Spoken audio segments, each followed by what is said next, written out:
नमस्कार बच्चों, Bajrang sir science classes के ऑनलाइन YouTube प्लेटफॉर्म पर आपका स्वागत है।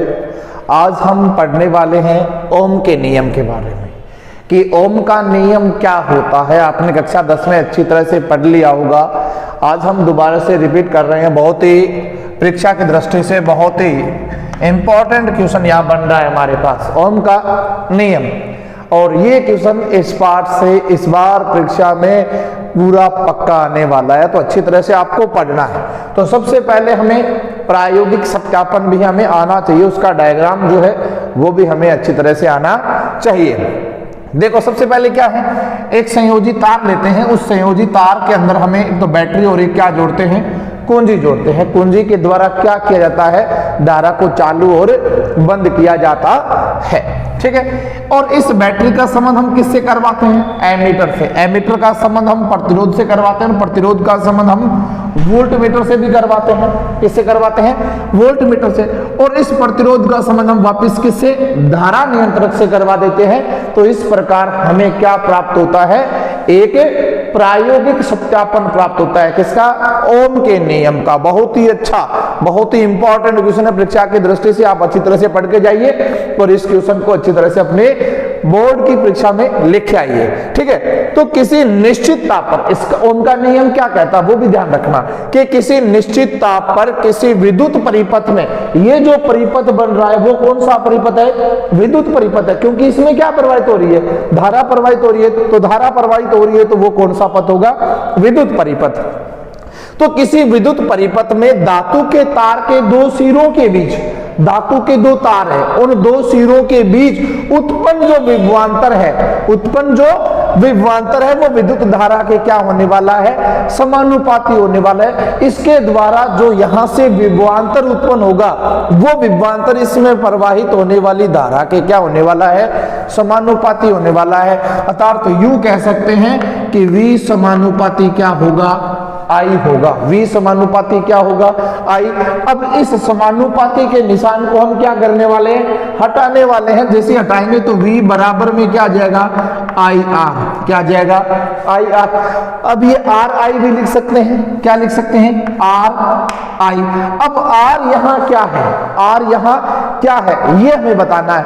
R एक स्थिरांक है। क्या है, एक स्थिरांक है। यहाँ लिख सकते हैं कि R एक स्थिरांक है। क्या है, स्थिरांक है, जिसे क्या कहते हैं, चालक तार का प्रतिरोध कहते हैं। लिख सकते हैं जिसे चालक तार का, जिसे चालक तार का क्या कहते हैं, प्रतिरोध। क्या कहते हैं, चालक तार का क्या कहते हैं, प्रतिरोध कहते हैं। ये बात आगे समझ में, यही सिर्फ ओम का नियम है। अच्छी तरह से दोबारा से देख लेना कि किसी निश्चित ताप पर किसी विद्युत परिपथ में धातु के तार के सिरों के बीच उत्पन्न विभवांतर जो होता है वो विद्युत धारा के क्या होता है, समानुपाती होता है। जैसे उसे ही क्या कहते हैं, ओम का नियम कहते हैं। तो V समानुपाती आई, जैसे समानुपाती के निशान को बराबर में लेके आएंगे तो एक स्थिरांक लगता है R, जिसे चालक तार का क्या कहा जाता है, प्रतिरोध कहा जाता है।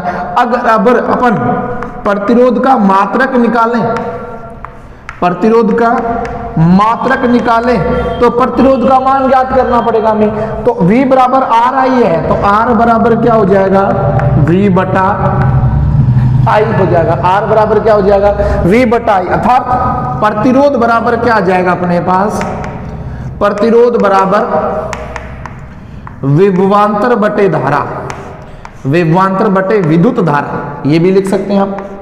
विभवांतर बराबर क्या जाएगा, विद्युत धारा आ जाएगा।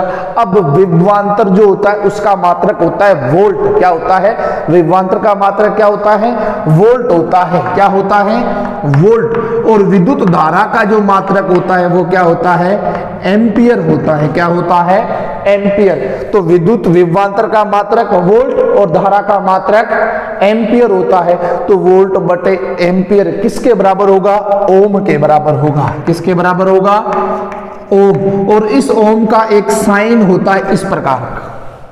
यह भी हमें अच्छी तरह से क्या रखना है, याद रखना है। तो आपको सीधा सा याद रखना है कि प्रतिरोध का मात्रक क्या होता है, ओम होता है। तो इस क्वेश्चन को आप अच्छी तरह से पढ़ के जाइए। दोबारा से अगर आप कोई स्क्रीनशॉट लेना चाहते हैं इसका, तो आप अच्छी तरह से क्या ले सकते हैं, स्क्रीनशॉट भी ले सकते हैं, अच्छी तरह से आपको याद भी कर सकते हैं। तो अगर आप चैनल पर नए हैं तो चैनल को लाइक करें, शेयर करें, सब्सक्राइब करें, ठीक है। और अगली वीडियो नए सिलेबस के साथ हम मिलेंगे। धन्यवाद।